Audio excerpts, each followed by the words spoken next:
Olá, aqui é o professor Vitor Proença. Nesse vídeo a gente vai conversar um pouquinho sobre a aptoglobina, tá? É um dos exames solicitados aí nos casos de hemólise. Então fica aqui, eu vou explicar o que é, para que serve, valor de referência e tudo mais, tá bom? Então vamos lá, já sem enrolação, começar aqui a falar um pouquinho sobre a aptoglobina. Primeira coisa, o que é essa tal de aptoglobina, tá? Então ela é considerada uma daquelas proteínas de fase aguda, que a gente diz, que acontece quando tem processos inflamatórios, de uma maneira geral, tá? Então, tem proteína C reativa, a própria ferritina, entre outras substâncias. A aptoglobina também acaba sendo produzida pelo próprio fígado, tá? E aí o nome dela é alfa-2 glicoproteína. E quando tem processos inflamatórios, então, agudos, tem uma liberação maior de aptoglobina, tá? Mas, no nosso caso aqui especificamente, não é tanto o processo inflamatório que nos chama a atenção. O que nos chama a atenção é basicamente o valor diminuído de aptoglobina, que tem uma relação muito forte com a hemólise. Então, deixa eu explicar aqui basicamente para você como é que funciona. Então, uma das funções, além desse processo inflamatório e tal, mediar esse processo inflamatório, uma das funções da aptoglobina é ela se ligar à hemoglobina. Então, ela se liga aqui à hemoglobina de forma irreversível quando a gente tem uma hemólise. E aí ela leva lá para o sistema retículo endotelial e tal, para processar essa hemoglobina, tá? Porque basicamente a hemoglobina tem que ficar, na sua grande maioria, dentro da hemácia, tá? O glóbulo vermelho, tá? Que aí ela faz a captação do oxigênio, transporta para os diferentes tecidos, e aí tem afinidades, né, diferentes da hemoglobina pelo oxigênio, conforme pH, temperatura, e algumas funções de metabolismo e tal, que faz com que a hemoglobina fixe mais, segure mais o oxigênio, como no pulmão, ou libere mais facilmente, como, por exemplo, nos músculos e outros tecidos, né? Então, a hemoglobina, ela é muito importante para essa captação do oxigênio e depois liberação nos tecidos. E ela está lá dentro da hemácia.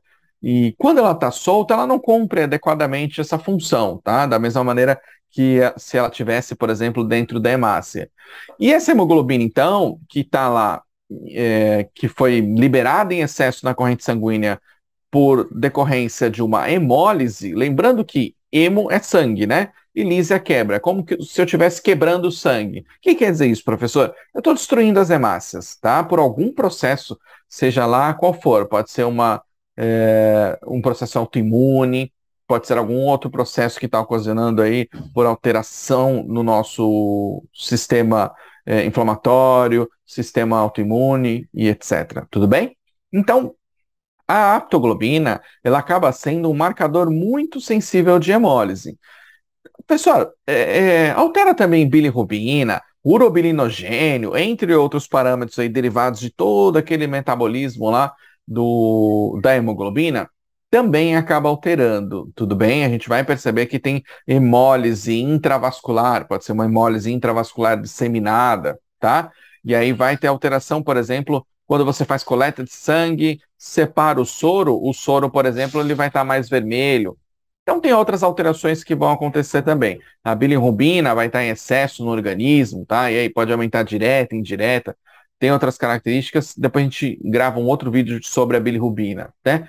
Mas a aptoglobina, então, ela segura a hemoglobina que foi liberada pela hemólise.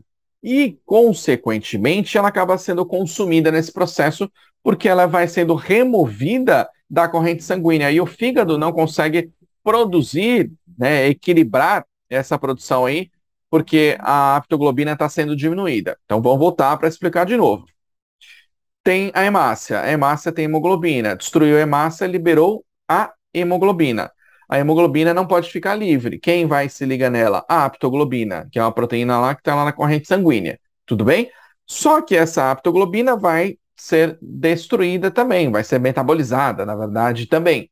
E aí a quantidade na corrente sanguínea vai diminuindo. Então, se eu tenho menos aptoglobina, quer dizer que ela está sendo utilizada. Utilizada por quem? Pela liberação da hemoglobina. Quer dizer que eu tenho uma hemólise. Então, menos aptoglobina, mais hemólise. Resumidamente é isso. Tudo bem? Então, por isso que ela é um marcador muito sensível. Tá, professor, mas em quais casos que tem essa diminuição da aptoglobina e tem hemólise, por exemplo? Nas hemoglobinopatias, que a gente diz, tá? Então, hemoglobino vem de hemoglobina, que é uma proteína lá que a gente citou bastante aqui nesse vídeo, tudo bem, que está dentro da hemácia. Então, hemoglobinopatia são as doenças da hemoglobina. Tem várias, tá? Eu não vou entrar no mérito agora, não, mas existem várias hemoglobinopatias. Depois, em outro vídeo, a gente pode até comentar sobre isso. Se você quiser, escreve aqui nos comentários, tá? Então, as hemoglobinopatias, a gente tem, por exemplo, ainda a anemia megaloblástica, tudo bem? Que é aquela que normalmente as hemácias estão maiores, normalmente tem uma diminuição do funcionamento da hemoglobina, ou quantidade, porcentagem, etc., da hemoglobina, tudo bem? Algumas são carenciais e tal, né? Ainda tem as anemias que a gente chama de hemolíticas, que podem ser, por exemplo, induzidas por drogas e até algumas autoimunes, tudo bem?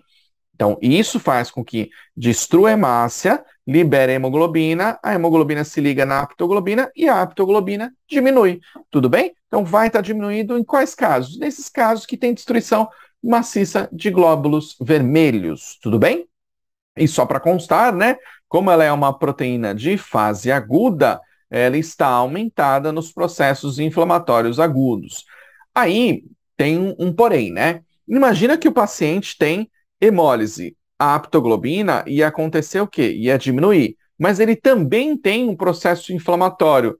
Então, o processo inflamatório faz com que essa aptoglobina também aumente, tá? E aí, essa diminuição de aptoglobina não aparece no paciente que também tem esse processo inflamatório em outro tecido, em outro órgão, tá? E aí é por isso que, em paralelo, o médico vai solicitar outros exames, como PCR, proteína C reativa, ferritina, vai solicitar basicamente, né, um hemograma também para verificar como que estão as células vermelhas, pode solicitar um VHS, tá? E aí ele tem mais informações para entender o que está acontecendo, tudo bem? Inclusive, se a alteração, por exemplo, for no fígado, ele pode solicitar o exame aí, ou vários exames, né, de biomarcadores de função e lesão hepática, que a gente já citou lá nos vídeos, já gravou uns vídeos sobre isso, tá aqui na descrição, dá uma olhada depois que eu terminar esse vídeo aqui, tudo bem? Mas, voltando, aptoglobina diminuída, mais hemólise. Resumidamente é isso, tudo bem? Esse é o ponto importante que você precisa entender nesse vídeo, resumindo a história toda aqui, tá? E aí a gente tem os valores de referência, são diferentes, né, nas diferentes idades. Para a gente, na maior parte dos vídeos, a gente trabalha mais com os valores de adulto, tá? Mas eu vou citar os outros daqui a pouco para você também. Em adulto, é de 36 a 195 miligramas por decilitro. E aí, nas crianças, por exemplo, de 6 a 16, 6 meses, né? A 16 anos, de 25 a 138, em recém-nascidos, de 5 a 48 miligramas por decilitro, tudo bem? Mas é importante você entender isso daqui para saber se esses valores, que de repente você pegou um exame e aí você está lá curioso e quer entender melhor o seu exame de aptoglobina, por exemplo, se ele der diminuído aqui, ó, menos do que 36 ou próximo ali de 36, né? Quer dizer que o valor de aptoglobina está muito baixo. Provavelmente você tem muita hemólise. Provavelmente vai ter alteração também de bilirrubina, pode ter aumento de bilirrubina, urobilinogênio, você pode estar apresentando alguns sintomas, como por exemplo a pele mais amarela, tá? Mas isso fica para um outro vídeo e a gente comenta sobre isso em outro momento, beleza? Gostou desse conteúdo? Clica aqui em curtir, deixe seu comentário, porque ele é muito importante também para o YouTube, obviamente, saber que esse vídeo é bacana e para a gente entender o que você está achando do vídeo. E se você tiver dúvida, escreve, porque daí eu gravo um outro vídeo especificamente para tirar a sua dúvida, tá? E, obviamente, se inscreve aqui no canal, ativa todas as notificações, porque daí, na hora que eu gravar o seu vídeo, você vai receber a notificação, tá bom? Então é isso. Muito obrigado por você me ouvir até agora. Meu nome é Vitor Proença, um grande abraço e até o próximo vídeo.